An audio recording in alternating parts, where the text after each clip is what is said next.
स्वागत है। आज हम एक बहुत ही गहरे और कह सकते हैं व्यक्तिगत विषय पर बात करने वाले हैं।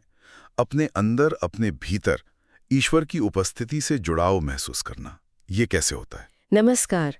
हाँ, ये सवाल बहुत लोगों के मन में आता है क्योंकि देखिए हमारे ग्रंथ और दर्शन कहते हैं कि ईश्वर हर जगह है, कण कण में है। हाँ बिल्कुल, जैसे गीता में भी कहा गया है कि ईश्वर सभी प्राणियों के हृदय में है।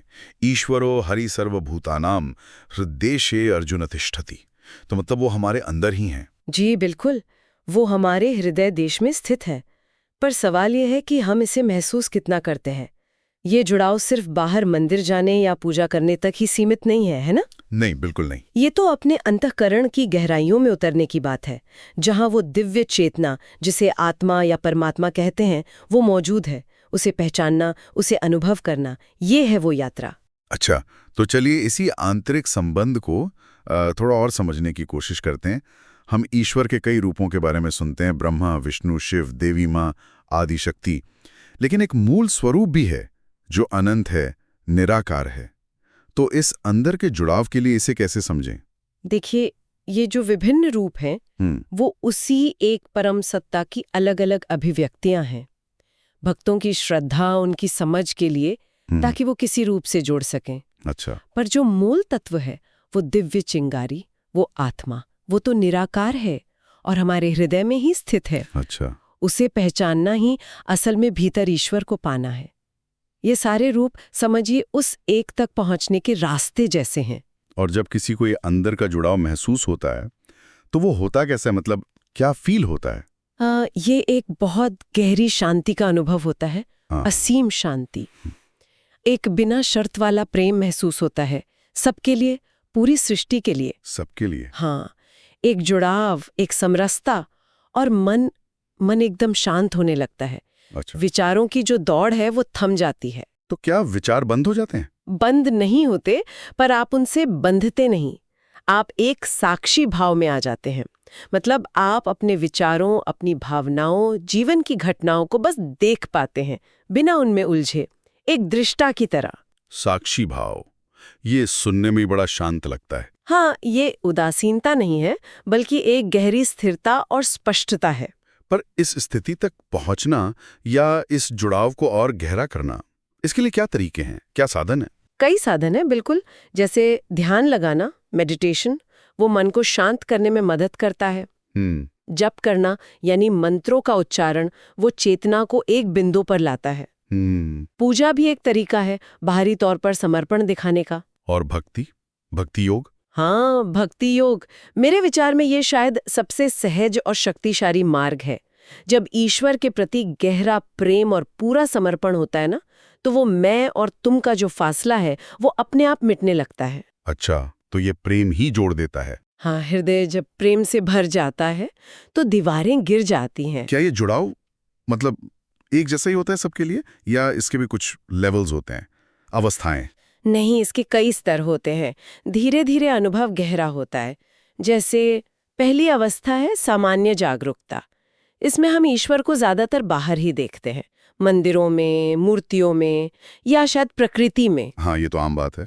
फिर आती है दूसरी अवस्था, जब अंदर महसूस होने लगता है ये एहसास कि ईश्वर सिर्फ बाहर नहीं, मेरे अंदर भी है। वाह। मेरी सांस में, मेरे हर विचार के पीछे। अच्छा, ये भीतर की अनुभूति हुई। और इसके बाद? इसके बाद अनुभव और गहरा होता है। तीसरी अवस्था है पूर्ण समरसता की। यहाँ जो हमारा अहंकार है, वो मैंपन, वो धीरे धीरे घुलने लगता है। ऐसा महसूस होता है कि मैं उस बड़ी चेतना का ही एक हिस्सा हूँ, अलग नहीं। अहंकार का घुलना। हाँ, और जो अंतिम अवस्था है उसे मुक्ति या एकत्व कह सकते हैं। उसमें फिर अपने में और ईश्वर में कोई भेद ही महसूस नहीं होता।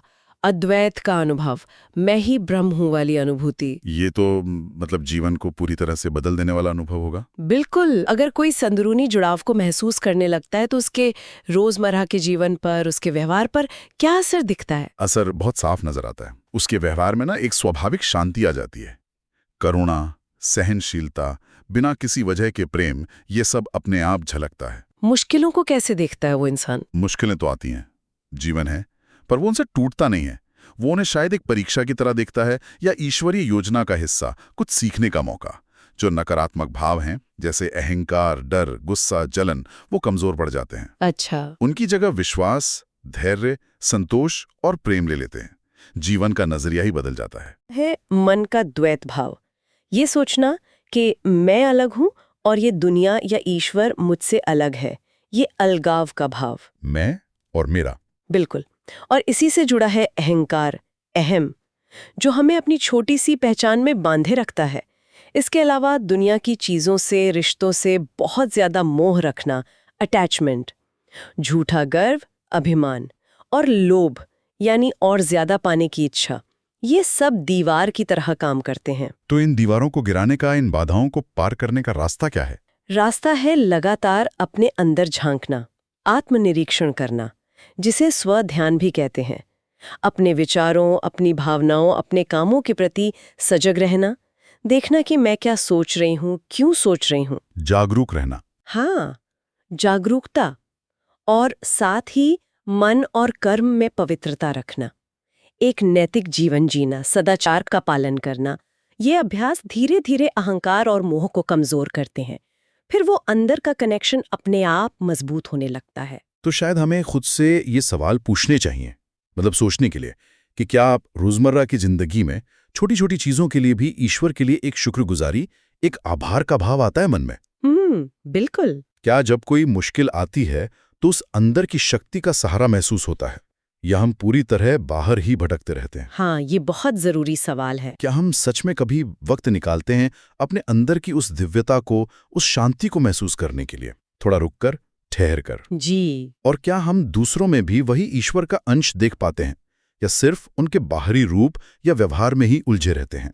निश्चित रूप से ये सवाल हमें रास्ता दिखाते हैं। ये बताते हैं कि हम अपनी इस आंतरिक यात्रा में कहाँ खड़े हैं। तो हमने ये समझा कि ईश्वर की उपस्थिति से जुड़ना ये कोई बाहरी चीज नहीं, ये एक गहरी अंदर की यात्रा है। इसके कई पड़ाव हैं और इसका असर हमारे जीने के तरीके पर, हमारे पूरे अस्तित्व पर पड़ता है। हाँ, और शायद यही जुड़ाव हमारा सबसे बड़ा आध्यात्मिक लक्ष्य भी है। जीवन में सच्ची शांति पाना, स्थायी प्रेम का अनुभव करना और आखिर में मुक्ति, अपने अंदर की उस दिव्यता को पहचान लेना, यही खुद को और इस पूरे ब्रह्मांड को समझने की चाबी है, मुझे लगता है। बिल्कुल। और यहाँ हम आपको एक विचार के साथ छोड़ जाते हैं। जरा सोचिए, क्या ऐसा हो सकता है कि अपने भीतर इस गहरे जुड़ाव को साधने की कोशिश करना ही बाहर की दुनिया की जो अनगिनत चुनौतियां हैं, मुश्किलें हैं, उनका सामना करने का सबसे शक्तिशाली, सबसे स्थायी तरीका हो? इस पर विचार जरूर कीजिएगा।